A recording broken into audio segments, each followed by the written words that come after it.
السلام علیکم ورحمۃ اللہ وبرکاتہ، نحمدہ ونصلی علی رسولہ الکریم، اما بعد فاعوذ باللہ من الشیطان الرجیم، بسم اللہ الرحمن الرحیم۔ پرہیز علاج سے بہتر ہے، یعنی کوئی دوائی نہ لے، کچھ نہ لے، فاسٹنگ شروع کر دیں تو فاسٹنگ میں بھی شفا ہے۔ اور پھر دعائیں، آیات، سب سے بڑھ کر سورۃ الفاتحہ جس کا نام یہ شفا ہے، سورۃ الفاتحہ سے علاج کریں۔ خارجہ بن سل تمیمی اپنے چچا سے نقل کرتے ہیں، ایک مرتبہ وہ رسول اللہ صلی اللہ علیہ وسلم کی خدمت میں حاضر ہوئے۔ جب واپس جانے لگے تو ایک قوم کے پاس سے گزرے جن کے ہاں ایک مجنون آدمی تھا، یعنی اس کا ذہنی توازن ٹھیک نہیں تھا۔ اسے انہوں نے لوہے کی زنجیروں سے باندھ رکھا تھا۔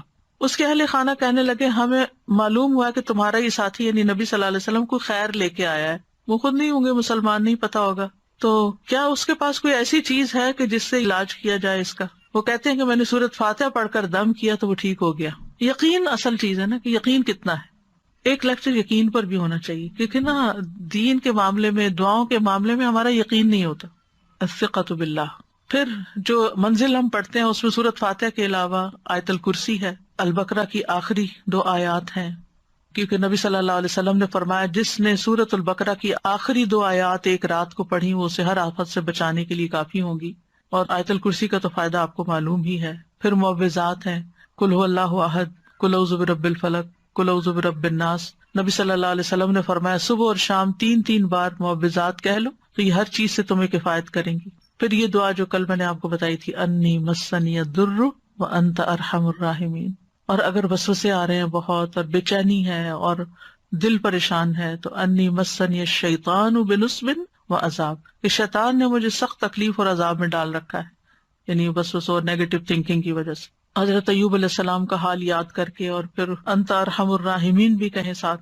اور پھر ایوب علیہ السلام کا انداز جو ہے نا دعا کا، وہ بڑا خوبصورت ہے، وانت ارحم الراحمین، اور اپنے حال کا ذکر کیا کہ اللہ میں تکلیف میں ہوں، آپ جانتے ہیں۔ تو ہم اس طرح بھی دعائیں کر سکتے ہیں، یا اللہ آپ نے ایوب علیہ السلام کو صحت دی تھی، یا اللہ آپ نے زکریا علیہ السلام کو بیٹا دیا تھا، یا اللہ آپ نے یوسف علیہ السلام کو لوٹا دیا تھا، یا اللہ آپ نے موسیٰ علیہ السلام کی حفاظت کی تھی، یا اللہ آپ میری یہ تکلیف دور کر دیں۔ سورۃ الانبیاء میں وہ اتنی خوبصورت دعائیں پڑھتے ہیں تو دل پگھلتا ہے، سارے انبیاء کی جو دعائیں قبول ہوتی گئیں ان کا واسطہ دے کر کے اللہ آپ نے ان سب کی دعائیں قبول کی، آپ میری بھی دعا قبول کریں اور میری یہ تکلیف دور کر دیں۔ اور پھر یہ ہے کہ جیسے نیک لوگ اللہ سے اچھا گمان رکھتے تھے، ابراہیم علیہ السلام نے کہا وَإِذَا مَرِضْتُ فَهُوَ يَشْفِينِ، وہ مجھے شفا دیتا ہے جب میں بیمار ہوتا ہوں۔ یہ یقین ہو اور پھر اس طرح شفا مانگے اللہ سے کہ اللہ تعالیٰ آپ کے ہاتھ میں شفا، بیدک الشفا۔ پھر وہ جو مسنون دعائیں گرین کارڈ کی ہیں، امسح البأس رب الناس بیدک الشفا، لا یکشف الکرب الا انت، اے لوگوں کے رب تکلیف دور کر دے، تیرے ہی ہاتھ میں شفا ہے، تیرے سوا اس کو کوئی دور کرنے والا نہیں۔ نبی صلی اللہ علیہ وسلم بیمار پر ان الفاظ کے ساتھ دم کیا کرتے تھے۔ اور پھر ایک اور روایت میں آتا ہے، انس رضی اللہ عنہ کہتے ہیں کہ میں تم پر وہ دعا پڑھ کر کیوں نہ دم کروں جسے رسول اللہ صلی اللہ علیہ وسلم پڑھتے تھے۔ تو حضرت ثابت کی طبیعت خراب تھی تو انہوں نے کہا ضرور کیجیے، تو حضرت انس نے ان الفاظ کے ساتھ دم کیا، اللہم رب الناس مذہب البأس اشفی انت الشافی لا شافی الا انت شفاء لا یغادر سقما۔ پھر اسی طرح یہ ہے کہ اگر کوئی جل جائے تو اس کا علاج نبی صلی اللہ علیہ وسلم نے کس طرح کیا۔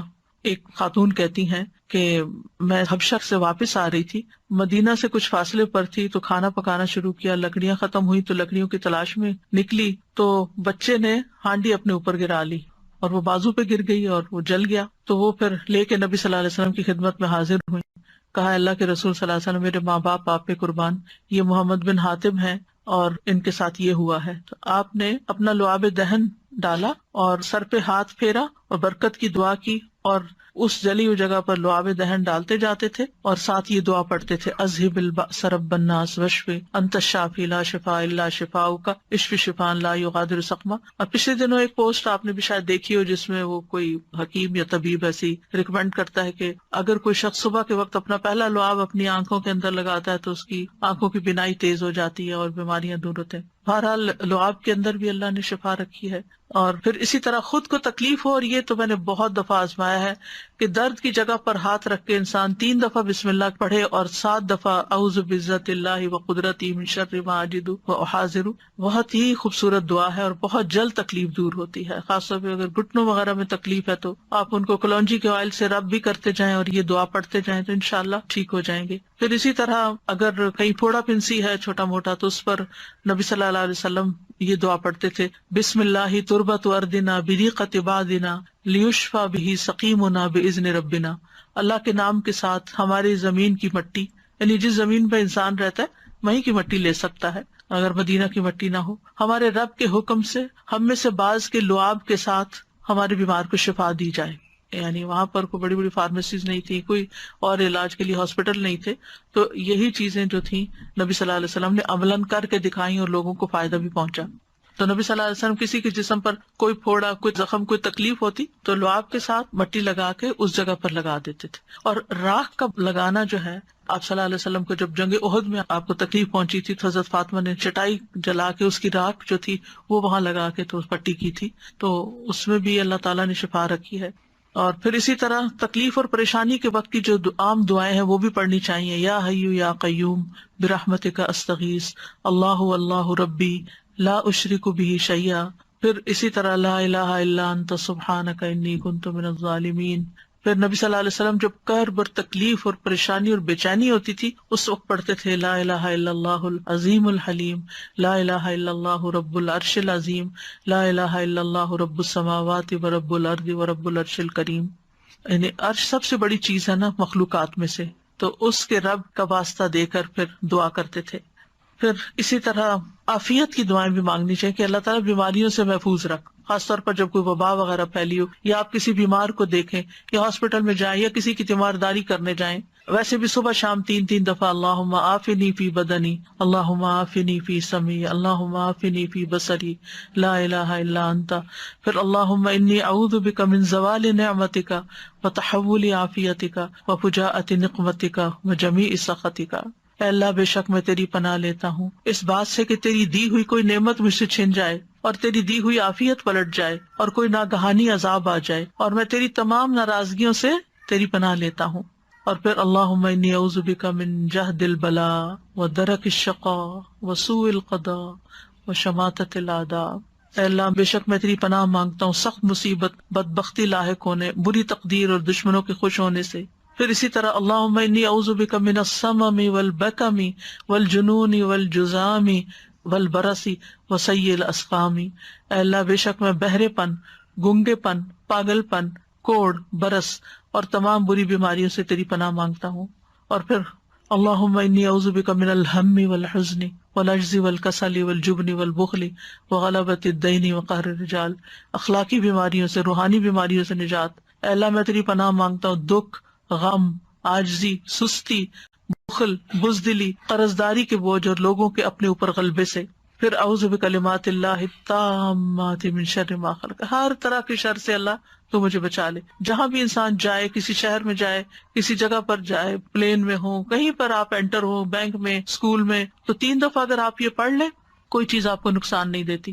کیونکہ انسان کو ڈر ہوتا ہے نا کہ یہ وائرسز ہوں گے، اور خاص طور پر آج کل کے سیناریو میں.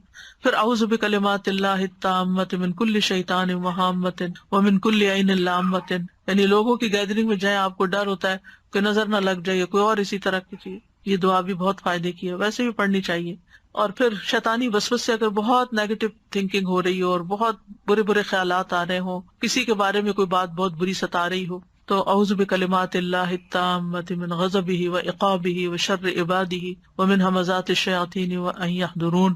خاص طور پہ برا خواب آنے کے بعد اگر دل پہ بار بار پریشانی کا خیال آ رہا ہے، بار بار آ رہا ہے، تو اس کو بھی جھٹکنے کے لیے یہ دعا پڑھی جا سکتی. تو اللہ تعالیٰ محفوظ رکھیں گے.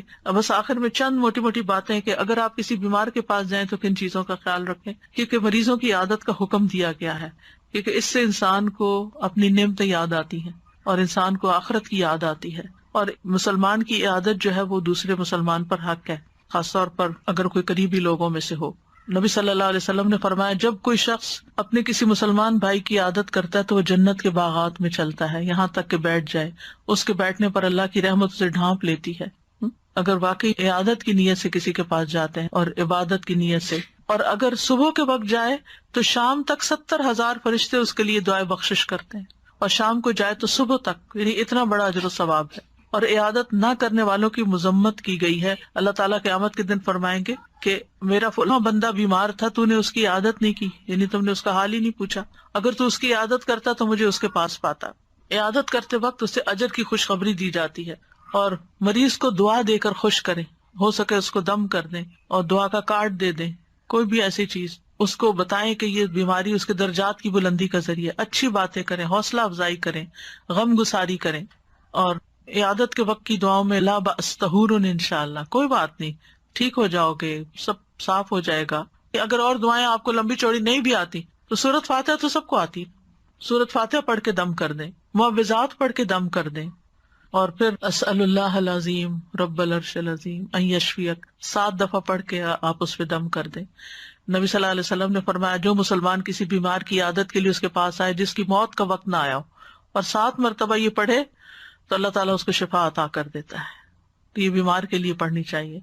پھر اللہم اشف فلان، اگر دور بیٹھے ہیں تو دور سے دعائیں کر دیں، اور دیگر بھی اذہب البأس اور مذہب البأس، اور یہ ساری دعائیں جو پہلے میں آپ کو بتا چکی ہوں دیگر بیماریوں کے علاج میں، یہ دعائیں گرین کارڈ پہ لکھی ہوئی ہیں، ان سب کا بھی یعنی اگر آپ کے پاس زبانی یاد نہیں تو دیکھ کے بھی آپ ان کو پڑھ سکتے ہیں، اور ساتھ اپنے لیے بھی ایک دعا مانگیں کہ اللہ مجھے اس سے عافیت میں رکھنا، یعنی الحمدللہ الذی عافانی مما ابتلاک بہ وفضلنی علی کثیر ممن خلق تفضیلا۔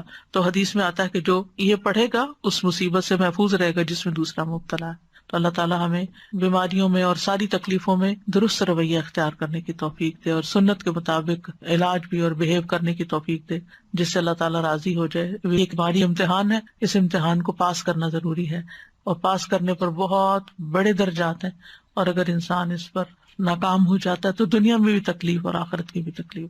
وآخر دعوانا ان الحمد للہ رب العالمین۔ سبحانک اللہم وبحمدک، اشہد ان لا الہ الا انت، استغفرک واتوب الیک۔ السلام علیکم ورحمۃ اللہ وبرکاتہ۔